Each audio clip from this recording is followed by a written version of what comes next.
കോഴിക്കോട്ടെ കുടുംബ കോടതിയുടെ മുന്നിൽ നിൽക്കുമ്പോൾ അദ്നാൻ ഫൈസൽ തന്റെ ജീവിതം ഇങ്ങനെ അവസാനിക്കുമെന്ന് ഒരിക്കലും കരുതിയിരുന്നില്ല. അവന്റെ വിറക്കുന്ന കൈകളിൽ പിടിച്ചിരിക്കുന്ന പേപ്പർ അതൊരു സാധാരണ പേപ്പറല്ല. അവന്റെ വിവാഹ ജീവിതത്തിന്റെ അവസാന രേഖ, തലാക്ക്. അവന്റെ മുന്നിൽ നിശബ്ദമായി നിൽക്കുന്നത് ഫാത്തിമ റഹ്മാൻ, അവന്റെ ഭാര്യ. അള്ളാഹുവിനോട് കുറെ കാലം ദുആ ചെയ്ത് സ്വന്തമാക്കിയ ഭാര്യ. അവളുടെ കണ്ണുകളിൽ കണ്ണുനീർ ഇല്ലെങ്കിലും മുഖത്ത് തളർച്ച കാണാം. ദീർഘനാളത്തെ സഹനത്തിന്റെ അടയാളം. ഇക്ക, ഇത് നിങ്ങളെ അവസാന തീരുമാനമാണോ? അവന്റെ ഉള്ളിൽ ഒരു നിമിഷം സംശയം ഉണർന്നു. പക്ഷെ അതിനേക്കാൾ ശക്തമായി അവന്റെ മനസ്സിൽ മുഴങ്ങിയത് ഉമ്മയുടെ വാക്കുകളാണ്. അവൾ നിനക്ക് പറ്റിയ പെണ്ണല്ല മോനെ. എന്റെ മകനെ എന്റെ കയ്യിൽ നിന്ന് അകറ്റുന്ന പെണ്ണാണ് അവൾ. വീട്ടിലെ പെണ്ണുങ്ങൾക്ക് ഇത്ര അഹങ്കാരം പാടില്ല. സൈനബ ബീവി, അവന്റെ ഉമ്മ. ഫാത്തിമ പഠിച്ച പെൺകുട്ടിയാണ്. കുറെ സ്വപ്നങ്ങളുണ്ട്. ആകാശത്ത് ജോലി ചെയ്യണം, എയർ ഹോസ്റ്റസ് ആകണം എന്ന ആഗ്രഹം അവൾ തുറന്നു പറഞ്ഞപ്പോൾ വീട്ടിൽ വലിയ പ്രശ്നങ്ങളുണ്ടായി. ഹിജാബ് ഇട്ടൊരു പെണ്ണ് വിമാനത്തിൽ ജോലി ചെയ്യുന്നത് നമുക്ക് നാണക്കേടാണ്, ഉമ്മ തീർത്തു പറഞ്ഞു. അദ്നാൻ അന്ന് ഭാര്യയ്ക്ക് വേണ്ടി ശബ്ദമുയർത്തിയില്ല. അവൻ നിശബ്ദനായി. അത് തന്നെയായിരുന്നു അവന്റെ ആദ്യ തെറ്റ്. വിവാഹം കഴിഞ്ഞ് 2 വർഷം. ദിവസേന ചെറിയ പ്രശ്നങ്ങൾ, കുറ്റപ്പെടുത്തലുകൾ, സംശയങ്ങൾ. ഒടുവിൽ എല്ലാറ്റിനും ഒരവസാനമെന്ന പോലെ ഉമ്മ പറഞ്ഞ വാക്ക്, ഇനി ഒരു തീരുമാനമെടുക്കണം. അവൻ ഒപ്പിട്ടു. ഫാത്തിമ പേപ്പർ കയ്യിൽ എടുത്തപ്പോൾ അവളുടെ കൈകൾ വിറച്ചു. അവൾ തല ഉയർത്തി അദ്നാനെ നോക്കി. ആ നോട്ടത്തിൽ വേദനയുണ്ടായിരുന്നു. നിങ്ങൾ സന്തോഷത്തോടെ ജീവിക്കണം. എന്നെ വിട്ട് പോകുന്നുണ്ടെങ്കിലും അള്ളാഹു അതിലും ഒരു ഹിക്മത്ത് ഉണ്ടാക്കിയിട്ടുണ്ടാകും. അവൾ തിരിഞ്ഞു നടന്നു. അദ്നാൻ അവളെ വിളിച്ചില്ല, തടഞ്ഞില്ല. അവൻ കരുതി താൻ ശരിയായ തീരുമാനമാണ് എടുത്തത് എന്ന്. ഇന്ന് ദുബായിലേക്കുള്ള ഫ്ലൈറ്റ്. സീറ്റ് ബെൽറ്റ് ഇട്ടുകൊണ്ട് ഇരിക്കുമ്പോൾ ക്യാബിനിലൂടെ മുഴങ്ങിയ ശബ്ദം അവന്റെ നെഞ്ച് തകർത്തു. അദ്നാൻ തല ഉയർത്തി. നീല യൂണിഫോമിൽ ഹിജാബ് ധരിച്ച് ആത്മവിശ്വാസത്തോടെ നിൽക്കുന്ന സ്ത്രീ ഫാത്തിമ. 5 വർഷം മുമ്പ് അവൻ ഒഴിവാക്കിപ്പോയ ഫാത്തിമ. അവളുടെ കണ്ണുകൾ ഒരു നിമിഷം അവനിൽ നിൽക്കുകയും പിന്നെ മാറുകയും ചെയ്തു. അവൾ ഒരു എയർ ഹോസ്റ്റസ് ആയിരുന്നു. അദ്നാന്റെ ഹൃദയം വിങ്ങി. അല്ലാ, ഞാൻ എന്താണ് ചെയ്തത്? ഫ്ലൈറ്റിലിരിക്കുമ്പോൾ ആദ്യമായി അവൻ തന്റെ തെറ്റ് തിരിച്ചറിഞ്ഞു. തൊലാക്ക് ചൊല്ലിയ ആദ്യ രാത്രി ഫാത്തിമ ഒരിക്കലും മറന്നിട്ടില്ല. ഉമ്മയുടെ വീട്ടിലെ ചെറിയ മുറിയിൽ അവൾ നിസ്കാരപ്പായയിൽ ഇരുന്നു. ഇശാ നമസ്കാരത്തിന് ശേഷം ദീർഘനേരം ദുആ ചെയ്തു. വാക്കുകൾ പലതും പുറത്തു വന്നില്ല, കണ്ണുനീർ മാത്രം. പക്ഷേ ആ കണ്ണീരിൽ പോലും ഒരു പരാതി അവൾ അള്ളാഹുവിനോട് പറഞ്ഞില്ല. യാ റബ്ബേ, നീ അറിയുന്നില്ലേ എന്റെ പ്രശ്നങ്ങൾ. എനിക്ക് നീ തന്നെ വഴി കാട്ടണം. അടുത്ത ദിവസം ഫാത്തിമ ഒരു തീരുമാനമെടുത്തു. ഇനി അവൾ കരഞ്ഞിരിക്കില്ല. അദ്നാന്റെ വീട്ടിൽ കഴിയുമ്പോൾ അവളുടെ സ്വപ്നങ്ങൾ വലുതാണെന്ന് പറഞ്ഞ് ചുരുക്കപ്പെട്ടിരുന്നു. എയർ ഹോസ്റ്റസ് ആകണമെന്ന ആഗ്രഹം അവൾ മനസ്സിൽ ഒളിപ്പിച്ചു വെച്ചു. ഇപ്പോൾ ആരോടും അനുവാദം ചോദിക്കേണ്ടതില്ല. പക്ഷേ ഉള്ളിലൊരു ഭയം. സമൂഹം, ബന്ധുക്കൾ, തലാക്ക് ചൊല്ലിയ കുട്ടി എന്ന മുദ്ര. ഉമ്മ അവളുടെ കൈ പിടിച്ചു. മോളെ, നിനക്കിഷ്ടമുള്ളത് ചെയ്യ്. നിന്നെ ഒരിക്കലും അള്ളാഹു കൈവിടില്ല. അത് ഫാത്തിമക്ക് ശക്തി നൽകി. അവൾ വീണ്ടും പഠനം തുടങ്ങി. ഇംഗ്ലീഷ് ക്ലാസുകൾ, പേഴ്സണാലിറ്റി ഡെവലപ്മെന്റ്, ഇന്റർവ്യൂ ട്രെയിനിങ്. ചിലർ പരിഹസിച്ചു, ചിലർ പറഞ്ഞു തലാക്ക് ചൊല്ലിയ പെൺകുട്ടികൾ വീട്ടിലിരിക്കണം. ഫാത്തിമ പുഞ്ചിരിച്ചു. ആദ്യ ഇന്റർവ്യൂ പരാജയപ്പെട്ടു. രണ്ടാമത്തതും മൂന്നാമത്തതിൽ അവൾ തെരഞ്ഞെടുക്കപ്പെട്ടു.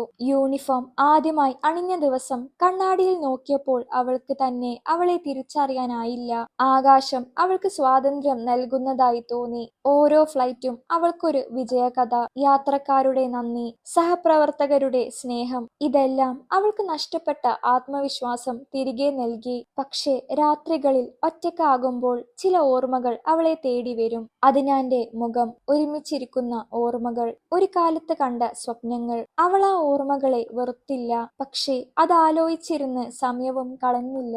അവൾ മുന്നോട്ട് നടന്നു. ഇന്ന് അദ്നാൻ ഇരിക്കുന്ന അതേ ഫ്ലൈറ്റ്. അവനെ കണ്ട നിമിഷം അവളുടെ ഹൃദയം ഒന്ന് താളം തെറ്റി. പക്ഷേ അവൾ അത് പുറത്ത് കാണിച്ചില്ല. പ്രൊഫഷണൽ ആയിരിക്കണം, അവൾ സ്വയം ഓർമ്മിപ്പിച്ചു. അവൾക്കറിയാം അദ്നാൻ സംസാരിക്കാൻ ശ്രമിക്കും, ക്ഷമ ചോദിക്കും, ഒരു പക്ഷേ തിരികെ വരാൻ അപേക്ഷിക്കും. പക്ഷേ അവളുടെ മനസ്സ് ഉറച്ചതാണ്. അവളിപ്പോൾ സന്തോഷവതിയാണ്. തിരികെ പോകേണ്ട ആവശ്യമില്ല.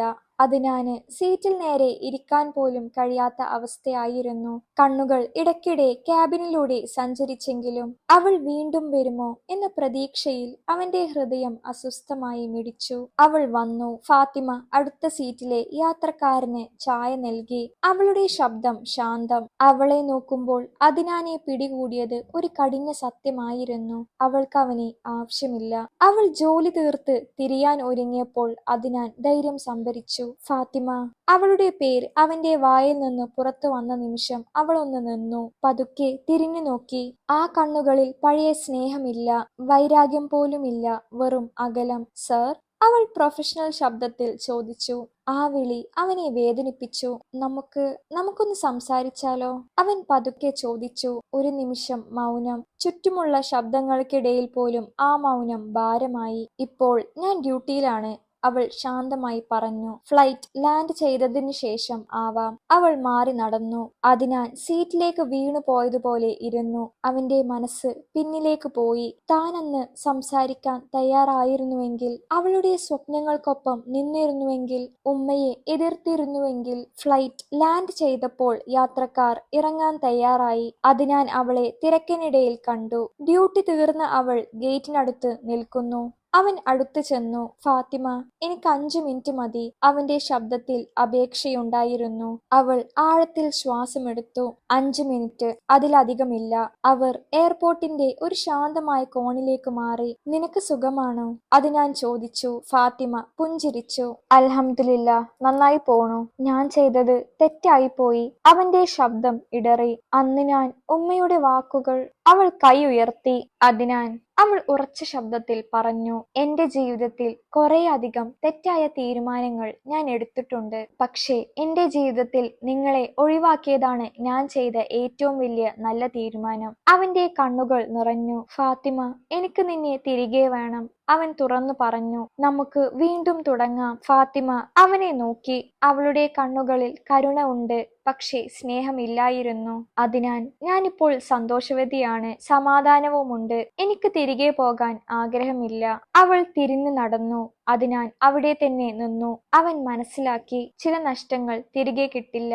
എയർപോർട്ടിൽ നിന്ന് പുറത്തിറങ്ങുമ്പോൾ അദ്നാന്റെ കാലുകൾക്ക് ഭാരം തോന്നി. ഫാത്തിമയുടെ അവസാന വാക്കുകൾ അവന്റെ മനസ്സിൽ മുഴങ്ങിക്കൊണ്ടിരുന്നു. എന്റെ ഏറ്റവും വലിയ തീരുമാനം നിങ്ങളെ വിട്ടതാണ്. അവൾ പറഞ്ഞത് വൈരാഗ്യത്തോടെയല്ല, ശാന്തമായി. അതാണ് അവനെ കൂടുതൽ തകർത്തത്. ഹോട്ടൽ മുറിയിലെത്തിയിട്ടും അവൻ ഉറങ്ങാനായില്ല. ജനാലയിലൂടെ കാണുന്ന നഗര വെളിച്ചങ്ങൾ പോലും അവനെ ആശ്വസിപ്പിച്ചില്ല. ആദ്യമായി അവൻ തുറന്നു ചിന്തിച്ചു, എല്ലാത്തിനും ഉത്തരവാദി ആരാണ്? ഉമ്മയോ, സമൂഹമോ, അല്ലെങ്കിൽ ഞാനോ? മൊബൈൽ എടുത്ത് ഏറെ നേരം നോക്കി നിന്ന ശേഷം അവൻ ഉമ്മയെ വിളിച്ചു. ഉമ്മ. ഫോണിന്റെ മറുവശത്ത് പരിചിതമായ ശബ്ദം. മോനെ, യാത്ര സുഖമായിരുന്നോ? അവൻ നിശബ്ദമായി. പിന്നെ പതുക്കെ പറഞ്ഞു. ഉമ്മ, ഇന്ന് ഞാൻ ഫാത്തിമയെ കണ്ടു. ഓ, എവിടുന്ന്? ഉമ്മ സാധാരണ ശബ്ദത്തിൽ ചോദിച്ചു. ഫ്ലൈറ്റിൽ. അവൾ എയർ ഹോസ്റ്റസ് ആണ്. ഉമ്മ ചിരിച്ചു. അതൊക്കെ എന്തേലും ആവട്ടെ, നീ ഇപ്പോൾ അവളെ കുറിച്ച് ചിന്തിക്കേണ്ട. ഉമ്മ. അവൻ ആദ്യമായി ശബ്ദമുയർത്തി. അവൾ സന്തോഷവതിയാണ്. അവളെ ഞാൻ ഒഴിവാക്കിയത് തെറ്റായിരുന്നു. സൈനബ ബീവി അമ്പരന്നു. നീ എന്താണ് പറയുന്നത്? ഞാൻ നിന്റെ നന്മക്കല്ലേ ഇതൊക്കെ ചെയ്തത്? എന്റെ അല്ല, നിങ്ങളുടെ നന്മക്കായി. അദ്നാൻ വേദനയോടെ പറഞ്ഞു. എന്റെ ഭാര്യയെ ഞാൻ ഒഴിവാക്കി. ഉമ്മയുടെ ശബ്ദം കഠിനമായി. അവൾ നിനക്ക് അനുസരിച്ച പെണ്ണല്ല മോനെ, എന്നെ ബഹുമാനിക്കാത്ത പെണ്ണാണ്. ഉമ്മ. അവൾ നിങ്ങളെ ബഹുമാനിച്ചിരുന്നു, പക്ഷെ അവൾക്ക് സ്വന്തം സ്വപ്നങ്ങളും ഉണ്ടായിരുന്നു. അതൊരു കുറ്റമല്ല. ഫോൺ കട്ട് ചെയ്തു. അദ്നാൻ കിടക്കയിൽ വീണു. കണ്ണുകളിൽ കണ്ണുനീർ നിറഞ്ഞു. അവൻ സമ്മതിച്ചു. തീരുമാനം എടുത്തത് അവനാണ്. കുറ്റം ചുമത്താൻ ആരുമില്ല. അതേസമയം ഫാത്തിമ എയർപോർട്ടിലെ സ്റ്റാഫ് റൂമിൽ ഇരുന്നു. യൂണിഫോം മാറ്റുമ്പോൾ കണ്ണാടിയിൽ അവൾ നോക്കി. കണ്ണുകൾ ചുവന്നിരുന്നു. സഹപ്രവർത്തക ഫാത്തിമയോട് ചോദിച്ചു, നിനക്ക് സുഖമില്ലേ? കുഴപ്പമൊന്നുമില്ല. ഫാത്തിമ പുഞ്ചിരിച്ചു. പഴയൊരു അധ്യായം അടച്ചുപൂട്ടി. ദുബായിലെ ദിവസങ്ങൾ അദ്നാനെ ശാന്തനാക്കിയില്ല.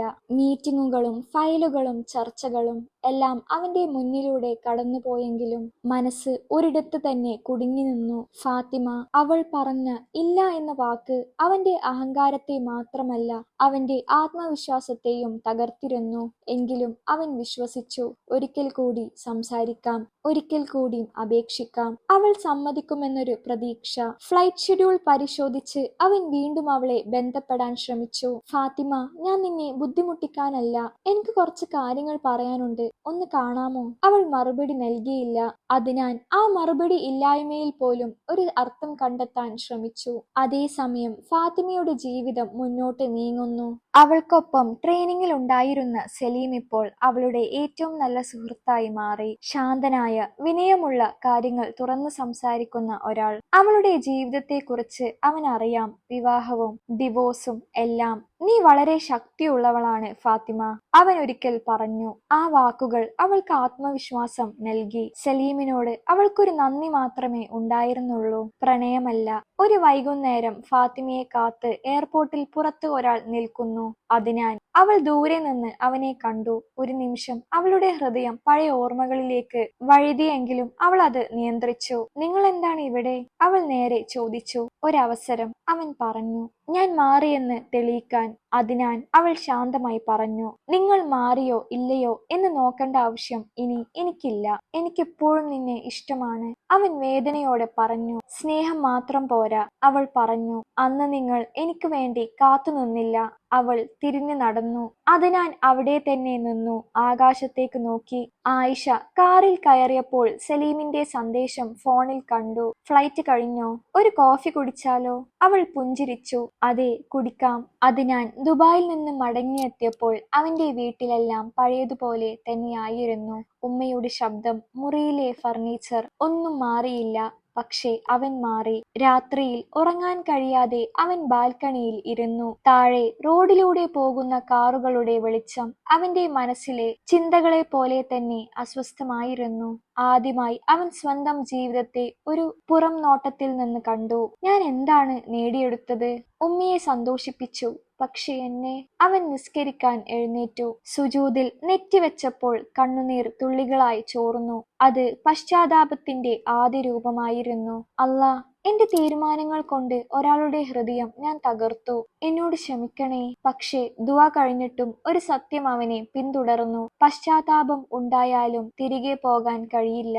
അതേസമയം ഫാത്തിമ തന്റെ ജീവിതത്തിൽ ഒരു പുതിയ സമാധാനം കണ്ടെത്തുകയായിരുന്നു. സലീമിനൊപ്പം കാപ്പി കുടിക്കുമ്പോൾ അവൾ പുഞ്ചിരിച്ചു. ആ ചിരി വർഷങ്ങൾക്ക് ശേഷം വന്നതാണ്. സലീം അവളോടൊന്നും ആവശ്യപ്പെട്ടില്ല, അവളുടെ ഭൂതകാലം ഒരു ചോദ്യമാക്കി മാറ്റിയില്ല. നീ ഒരുപാട് കഷ്ടപ്പെട്ടവളാണ്, അവൻ പറഞ്ഞു. ആ വാക്കുകൾ അവളുടെ മനസ്സിൽ ആഴത്തിൽ പതിഞ്ഞു. അവൾ അന്ന് വീട്ടിലെത്തി ഉമ്മയോടെല്ലാം തുറന്നു പറഞ്ഞു. അദ്നാനെ കണ്ടതും അവന്റെ അപേക്ഷയും. ഉമ്മ ദീർഘശ്വാസം വിട്ടു. മോളെ, നിനക്ക് സമാധാനം കിട്ടുന്ന വഴിയാണ് ശരിയായ വഴി. വേദനയിലേക്ക് തിരിച്ചു പോകരുത്. ഫാത്തിമക്ക് അത് മതിയായിരുന്നു. അടുത്ത ദിവസം അദ്നാൻ ഒരു തീരുമാനമെടുത്തു. അവൻ ഉമ്മയോട് സംസാരിച്ചു. ഉമ്മ, എന്റെ ജീവിതത്തിലെ തീരുമാനങ്ങൾ ഇനി ഞാൻ എടുക്കും. ഞാൻ നിങ്ങളെ ബഹുമാനിക്കുന്നു, പക്ഷെ ഒരിക്കലും ഇനി എന്റെ തെറ്റുകൾ ഞാൻ ആവർത്തിക്കില്ല. സൈനബ ബീവി ഒന്നും പറഞ്ഞില്ല. അവസാനം അദ്നാൻ ഫാത്തിമക്കൊരവസാന സന്ദേശം അയച്ചു. ഫാത്തിമ, നിന്റെ ജീവിതം ഞാൻ ബഹുമാനിക്കുന്നു. നീ ഇപ്പോൾ സന്തോഷവതിയാണെന്ന് അറിഞ്ഞതാണ് എനിക്കിപ്പോൾ കിട്ടിയ ശിക്ഷയും പാഠവും. അവൾ ആ മെസ്സേജ് വായിച്ചു, മറുപടി നൽകിയില്ല. സലീമിന്റെ ജീവിതത്തിലേക്കുള്ള ഫാത്തിമയുടെ പ്രവേശനം അപ്രതീക്ഷിതമായിരുന്നില്ല. പക്ഷേ അവൾ സൂക്ഷിച്ചു. ഒരിക്കൽ തകർന്ന ഹൃദയം വീണ്ടും അതേ പിഴവ് ചെയ്യരുതെന്ന് അവൾ ഉറച്ചിരുന്നു. ഒരു വൈകുന്നേരം ഫ്ലൈറ്റ് കഴിഞ്ഞ് അവർ ജുമേറ ബീച്ചിനരികിൽ ഇരുന്നു. കടൽക്കാറ്റ് അവളുടെ ഹിജാബിന്റെ അറ്റങ്ങൾ ഇളക്കി. ദൂരെയായി സൂര്യാസ്തമയം. നീ ഒരുപാട് പേടിക്കുന്നുണ്ടെന്ന് എനിക്കറിയാം, സലീം പതുക്കെ പറഞ്ഞു. ഞാൻ നിന്നെ ഒരിക്കലും നിർബന്ധിക്കില്ല. ആ വാക്കുകൾ ഫാത്തിമയെ സ്പർശിച്ചു. അതിനാൽ ഒരിക്കൽ പോലും അവളോട് അങ്ങനെ പറഞ്ഞിട്ടില്ല. എനിക്കെന്റെ സമാധാനം നഷ്ടപ്പെടുത്താൻ പറ്റില്ല, അവൾ തുറന്നു പറഞ്ഞു. ഇനി ഒരിക്കൽ കൂടി ഞാൻ എന്നെ നഷ്ടപ്പെടുത്തില്ല. അത് തന്നെയാണ് എനിക്കിഷ്ടമായത്. സലീം പറഞ്ഞു. നീ നീയായിരിക്കുക. അവൾ പുഞ്ചിരിച്ചു. അവളുടെ ജീവിതത്തിൽ അതേസമയം മറ്റൊരു മാറ്റവും ഉണ്ടായിരുന്നു. എയർലൈൻ കമ്പനി അവളെ സീനിയർ ക്യാബിൻ ക്രൂ ആയി പരിഗണിക്കാമെന്ന സൂചന നൽകി. അത് അവളുടെ പരിശ്രമത്തിന്റെ അംഗീകാരമായിരുന്നു. ഉമ്മയെ വിളിക്കുമ്പോൾ അവളുടെ ശബ്ദത്തിൽ അഭിമാനം. മോളെ, നിന്റെ ഉപ്പ ഉണ്ടായിരുന്നെങ്കിൽ എത്ര സന്തോഷിച്ചേനെ. ആ വാക്കുകൾ ഫാത്തിമയുടെ കണ്ണുകൾ നനച്ചു. അതേസമയം അദ്നാൻ ഒറ്റപ്പെടലുമായി പൊരുത്തപ്പെടുകയായിരുന്നു. സുഹൃത്തുക്കൾ വിവാഹം കഴിച്ചു, കുടുംബജീവിതത്തിലേക്ക് കടന്നു. അവൻ മാത്രം പിന്നിലായി. ഉമ്മയോടുള്ള ബന്ധം പോലും പഴയതുപോലെ ഇല്ല. ഒരു ദിവസം അവൻ പഴയ ഫോട്ടോ ആൽബം തുറന്നു. ഫാത്തിമയുടെ കൂടെയുള്ള കുറച്ച് ചിത്രങ്ങൾ. അവൾ ചിരിക്കുന്ന ഓരോ ചിത്രവും ഒരു ചോദ്യം പോലെ അവന്റെ മുന്നിൽ നിന്നു. നീ എന്തുകൊണ്ട് എന്നെ സംരക്ഷിച്ചില്ല? അവൻ ആൽബം അടച്ചു. അടുത്ത ഫ്ലൈറ്റിന് മുമ്പ് സലീം ഫാത്തിമയോട് ഒരു കാര്യം പറഞ്ഞു. എനിക്ക് നിന്നോട് ഒരു കാര്യം ചോദിക്കാനുണ്ട്, അവൻ പറഞ്ഞു. പക്ഷേ നീ തയ്യാറായാൽ മാത്രം. ഫാത്തിമയുടെ ഹൃദയം ഒന്ന് വേഗത്തിലിടിച്ചു. അവൾക്കറിയാം അതെന്തായിരിക്കുമെന്ന്. നിനക്ക് വേണ്ട സമയം എടുത്തോളൂ, സലീം തുടർന്നു. ഉത്തരമില്ലെങ്കിലും ഞാൻ ഇവിടെ തന്നെ ഉണ്ടാകും. അദ്നാൻ അന്ന് അവസാനമായി ഫാത്തിമയുടെ നമ്പർ ഡിലീറ്റ് ചെയ്തു. അവൻ മനസ്സിലാക്കി സ്നേഹം വിട്ടുകളയാനും ധൈര്യം വേണമെന്ന്. അതേസമയം ഫാത്തിമ തന്റെ ജീവിതത്തിലെ ഏറ്റവും പ്രധാനപ്പെട്ട ഒരു തീരുമാനത്തിന്റെ മുന്നിൽ നിൽക്കുന്നു. മുന്നോട്ടു പോകണോ അല്ലെങ്കിൽ ഒറ്റയ്ക്ക് തന്നെ തുടരണോ? അടുത്ത ഫ്ലൈറ്റിന് മുമ്പുള്ള രാത്രി ഫാത്തിമക്ക് ഉറങ്ങാനായില്ല. സലീമിന്റെ വാക്കുകൾ മനസ്സിൽ വീണ്ടും വീണ്ടും മുഴങ്ങി. നീ തയ്യാറായാൽ മാത്രം. അവൻ ഒരിക്കലും അവളെ നിർബന്ധിച്ചില്ല. അവളുടെ ഭൂതകാലം ഒരു ഭാരമാക്കിയില്ല. അതായിരുന്നു അവനെ വ്യത്യസ്തനാക്കിയതും അവളെ ആശങ്കപ്പെടുത്തുന്നതും. കാരണം ഒരിക്കൽ വിശ്വാസം നൽകിയ ഒരാൾ തന്നെ തകർത്ത അനുഭവം അവൾക്കുണ്ടായിരുന്നു. അവൾ ജനാലയിലൂടെ പുറത്തേക്ക് നോക്കി. അവൾ മനസ്സിലാക്കി, ജീവിതം ഇങ്ങനെ തന്നെയാണ്. ഇരുട്ടിനു ശേഷം ഒരു വെളിച്ചം. യാ അല്ലാ, അവൾ പതുക്കെ പറഞ്ഞു. എനിക്ക് ശരിയായ തീരുമാനമെടുക്കാനുള്ള ബുദ്ധി തരണമേ. അന്ന് വൈകുന്നേരം എയർപോർട്ടിലെ കഫേയിൽ സലീം അവളെ കാത്തിരുന്നു. അവളെത്തിയപ്പോൾ അവൻ എഴുന്നേറ്റ് നിന്നു. ആ ചെറിയ ബഹുമാനം പോലും അവൾ ശ്രദ്ധിച്ചു. നിനക്ക് ചോദിക്കാനുണ്ടെന്ന് പറഞ്ഞത്? അവൾ പറഞ്ഞു. സലീം ഒന്ന് പുഞ്ചിരിച്ചു. അതെ, പക്ഷെ ആദ്യം ഒരു കാര്യം. നീ ഇല്ല എന്ന് പറഞ്ഞാലും ഞാൻ നിന്നെ ബഹുമാനിക്കും. അവൾ തലകുലുക്കി. ഫാത്തിമ, അവൻ ശാന്തമായി പറഞ്ഞു. നിന്റെ ജീവിതത്തിൽ ഞാനൊരു ആശ്വാസമായിരുന്നുവെങ്കിൽ നിനക്ക് മുന്നോട്ടു പോകാൻ ഒരാളായി എന്നെ പരിഗണിക്കാമോ? അവളുടെ നെഞ്ചൊന്ന് മുറുകി. ഒരു നിമിഷം അവളൊന്നും പറഞ്ഞില്ല. അവൾക്ക് അദ്നാന്റെ മുഖം ഓർമ്മ വന്നു. സലീം, അവൾ പതുക്കെ പറഞ്ഞു, എനിക്കിപ്പോഴും ഭയമുണ്ട്. അവനൊന്നും പറഞ്ഞില്ല. അവളുടെ വാക്കുകൾ പൂർത്തിയാക്കാൻ കാത്തുനിന്നു. ഇത് വാഗ്ദാനമല്ല, അവൾ തുടർന്നു. ഒരവസരമാണ് പരസ്പരം മനസ്സിലാക്കാൻ. സലീമിന്റെ മുഖത്ത് തെളിഞ്ഞ പുഞ്ചിരി ശബ്ദമില്ലാത്ത നന്ദിയായിരുന്നു. അത് മതി, അവൻ പറഞ്ഞു. അതിൽ കൂടുതൽ ഞാനൊന്നും ചോദിക്കുന്നില്ല. അതേസമയം അദ്നാന്റെ ജീവിതത്തിൽ ഒരു തിരിവുണ്ടായി. ഓഫീസിൽ നിന്നൊരു ഓഫർ, മറ്റൊരു രാജ്യത്തേക്ക് ട്രാൻസ്ഫർ, പുതിയ തുടക്കം. പഴയ ഓർമ്മകളിൽ നിന്ന് അകലെ. അവൻ ഏറെ നേരം ആ ഓഫർ ലെറ്റർ നോക്കി, പിന്നെ ഒപ്പിട്ടു. ചിലപ്പോൾ മുന്നോട്ടു പോകുന്നത് മറ്റൊരാളെ നേടാനല്ല, സ്വയം രക്ഷപ്പെടാനാണ്. അവൻ ആ രാത്രി ഉമ്മയോട് പറഞ്ഞു. അവർ ഒന്നും തടഞ്ഞില്ല. ഫാത്തിമ വീട്ടിലെത്തി ഉമ്മയോട് എല്ലാം പറഞ്ഞു. ഉമ്മ അവളുടെ തലയിൽ കൈവച്ചു. മോളെ, നിനക്ക് സമാധാനം തരുന്ന വഴിയാണ് ശരി. ഭയം ഉണ്ടാകുന്നത് തെറ്റല്ല. ഫാത്തിമ പുഞ്ചിരിച്ചു. ആ രാത്രി അവൾ ആദ്യമായി ഭാവിയെ പേടിക്കാതെ കിടന്നുറങ്ങി. അദ്നാൻ പുതിയ രാജ്യത്തേക്കുള്ള ടിക്കറ്റ് എടുത്തു. ഫാത്തിമ പുതിയ ജീവിതത്തിലേക്കൊരു പടി വെച്ചു.